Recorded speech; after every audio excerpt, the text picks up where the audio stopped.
Hello guys, আসসালামু আলাইকুম। আজকে আপনাদেরকে দেখাবো চায়নার ইউনিভার্সিটিগুলা লাইব্রেরি কেমন হয়। এটা হচ্ছে যে আমাদের ইউনিভার্সিটি লাইব্রেরি। তো আজকে আপনাদেরকে আমাদের ইউনিভার্সিটি লাইব্রেরি দেখাবো, দেখতে থাকেন আপনারা। চায়নার ইউনিভার্সিটি লাইব্রেরিগুলো অনেক ইউনিক হয়, যেমন ইউনিক ইউনিভার্সিটিগুলা তেমন ইউনিভার্সিটি লাইব্রেরিগুলো অনেক ইউনিক হয়, আপনারা দেখলে বুঝতে পারবেন।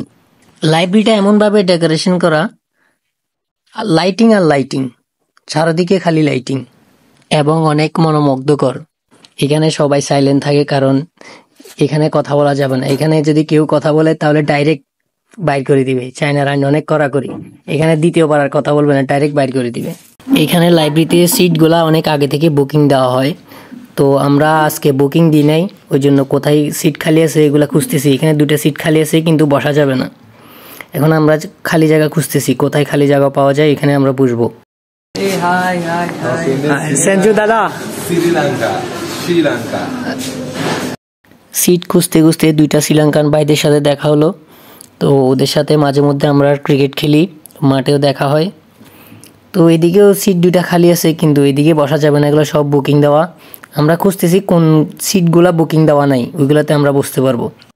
আপনারা যেটা দেখতে পাচ্ছেন এটা হচ্ছে আমাদের লাইব্রেরির নিচতলা। আমাদের লাইব্রেরি টোটাল 5টা ফ্লোর, অনেক বড় একটা লাইব্রেরি। এখানে প্রায় ডেইলি 10,000 স্টুডেন্টের মতো পড়াশোনা করে। প্রায় রাত 10টা পর্যন্ত, 10:30 পর্যন্ত খোলা থাকে এই লাইব্রেরিটা। লাইব্রেরির প্রতিটা ফ্লোরে এরকম কয়েকটা টি স্টল থাকে। ওইদিকে 2টা সিট খালি দেখা যাচ্ছে। সো আমরা এখন ওইখানে বসবো। এখন আমরা এখানে বসলাম, এখন পড়াশোনা স্টার্ট করে দিতে হবে। এখানে আর বেশিক্ষণ মোবাইল চালানো যাবে না, তো ওয়েট করেন, আমরা যাওয়ার সময় আপনাদেরকে দেখাবো। ততক্ষণ পড়িনি, আসলে পড়ার থেকে মোবাইলই বেশি চালাই। এখন প্রায় এখানে 10:30 বাজে, এখন সবাই বাইরে যাচ্ছে, কারণ সবাই ডর্মের দিকে চলে যাবে। লাইব্রেরিতে কয়েকটা ফটোশ্যুট করলাম, পড়াশোনার পাশাপাশি একটু আনন্দেরও দরকার আছে। সো গাইস, আল্লাহ হাফেজ, ভালো থাকবেন সবাই, আমার জন্য দোয়া করবেন। আসসালামু আলাইকুম।